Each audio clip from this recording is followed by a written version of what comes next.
Se eu tenho uma baixa capacitância, no link DC, eu vou ter também baixos níveis de harmônico.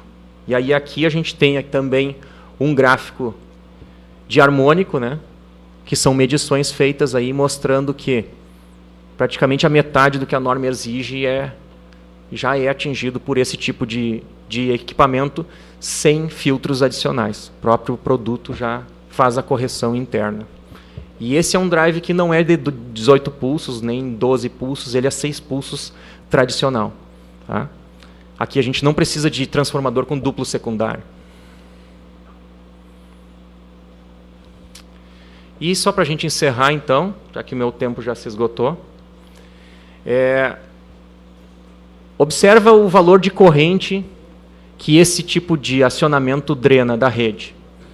Então a gente tem aqui o conversor standard, a parte mais escura ali é o quanto de corrente que ele drena. O motor direto, né, conectado diretamente à rede. Esse tipo de solução drena menos corrente do que um motor ligado direto na rede. Então a gente tem ali um índice bastante pequeno, fica na casa de 22% de corrente. Agora raciocina comigo aqui, pessoal. Se esse sistema drena menos corrente, 22% a menos em média, o que está por trás de um acionamento de motor? Eu não tenho cabos ali para ligar o motor? Se a corrente é menor, eu posso usar cabo menor?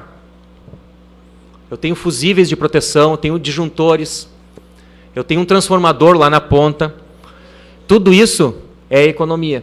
Se eu conseguir diminuir a corrente, por tabela, um efeito cascata, vem mais uma série de outras questões que estão envolvidas. E aqui a gente nem está falando de regeneração. Então, além de reduzir a corrente, a gente consegue também devolver corrente para a rede. Tá? Então, é uma solução que tem uma tendência de mercado a ser utilizado cada vez mais em processos que permitem também. Né? Não adianta a gente botar isso aqui num processo que não permite regeneração, pensando no lado da regeneração. Vale a pena se a gente pensar em outras coisas, como redução de corrente, harmônicos, correção de fator de potência ativo, essas questões assim. Mas para regeneração o processo precisa permitir. Tá? Então esse cara aqui dispensa reator de entrada, dispensa resistor de frenagem, e simplesmente entra com 3 cabos na entrada e 3 na saída, então minimiza tempos de engenharia, montagem de painel, sem falar das questões de corrente e tudo. Esse é o meu último slide aqui. Eu botei para chamar a atenção de vocês o seguinte. Está vendo aquele gráfico à esquerda lá embaixo? Lá? Esse é um gráfico de quanto custa um sistema para a indústria. E ali a gente tem o seguinte. Motores até 1,5 kW, 2,3% do custo geral deste motor está na aquisição dele. Eu tenho 96,8% o quanto esse cara vai consumir de energia elétrica durante a vida útil dele. Motores de 110 kW para mais, 0,9% do que esse cara vai gerar de custo a vida toda dele está em aquisição de produto, o valor na compra. E 99% é quanto esse produto vai consumir de energia durante toda a vida útil dele. Às vezes o pessoal se preocupa com quanto custa o produto na aquisição e esquece que 99% de tudo que ele vai gerar de gasto está vinculado no consumo de energia, que é onde entram as soluções que vocês estão apresentando e que a gente está conversando aí. Né?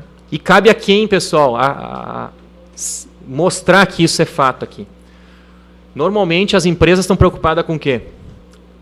Produzir o produto que eles fazem. Então, a GM está preocupada em fazer o carro dele.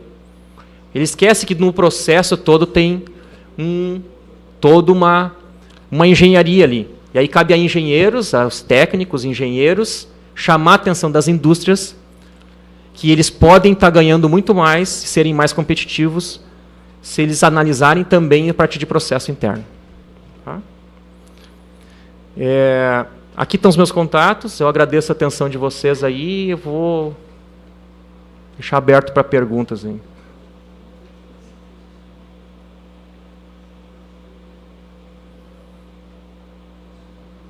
Não perguntas?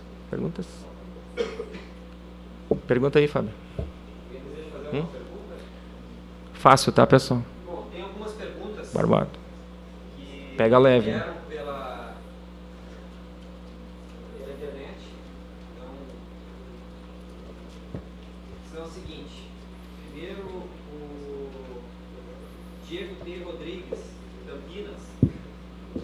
Primeiro, parabeniza o evento. A qualidade de áudio e vídeo são ótimas. Essa topologia a qual o palestrante refere-se seria basicamente o inversor multinível? A parte do Perfect Harmony, que é a tecnologia da Robicon, sim. A segunda parte, regeneração, não. A segunda pergunta. Bom. Agora sim. Bom, então a primeira pergunta, repetindo, né? Ele perguntou se o... Multinível, né? Tecnologia multinível. Seria tecnologia multinível. Isso. O primeiro produto ali que eu comentei, que são as células, é baseado na tecnologia multinível. O segundo, não. Bom, a segunda pergunta vem do Igor Bittencourt de Santa Maria. Diz que gostaria de perguntar ao palestrante se existe alguma possibilidade de um certo número de células queimarem simultaneamente a ponto de parar o processo. Tem. Se baixar de 50% numa fase, para o processo. 50% da tensão disponível na fase, né? Terceira pergunta é João Dallas. Estão transmitindo agora? Tem alguma restrição para fora do país? Por mim, não. Pode transmitir. Não entendo essa pergunta. Bom, não tem restrição. Não, sem restrições. Sem restrições. Inclusive tem essas pode tecnologias, continuar assistindo. Inclusive, pode. Inclusive, se precisar, tem fora do Brasil aí também, Siemens no mundo todo aí, sim, com os mesmos produtos aí. Bom, a terceira, Lucas Berlim, diz, nas locomotivas dos trens da Siemens, são também utilizados esses conversores regenerativos com IGBTs? É usado, mas não é este processo que eu apresentei. É utilizado um outro sistema chamado Active Motor Module. É um sistema que faz a regeneração também, porém de forma ativa, com controle no link DC. Então ele tem um pouco mais de recurso do que este produto que eu mostrei aqui. Mas é utilizado sim, porém não em todos os modelos de trens. Só naqueles... ICEs? É tipo um opcional. São os top de linha. Hein? O metrô de São Paulo, que é um trem... Não...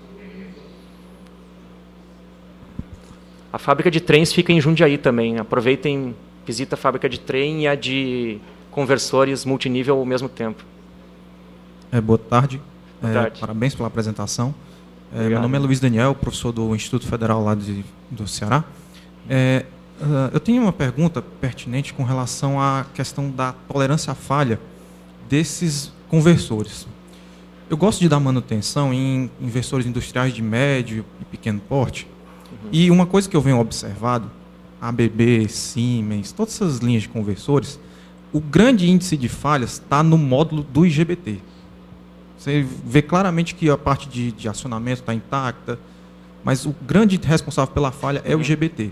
A Siemens, ela tem alguma outra solução, ou durante o processo ela faz um controle de qualidade mais rigoroso para esse tipo de solução, para tentar mitigar esse tipo de defeito?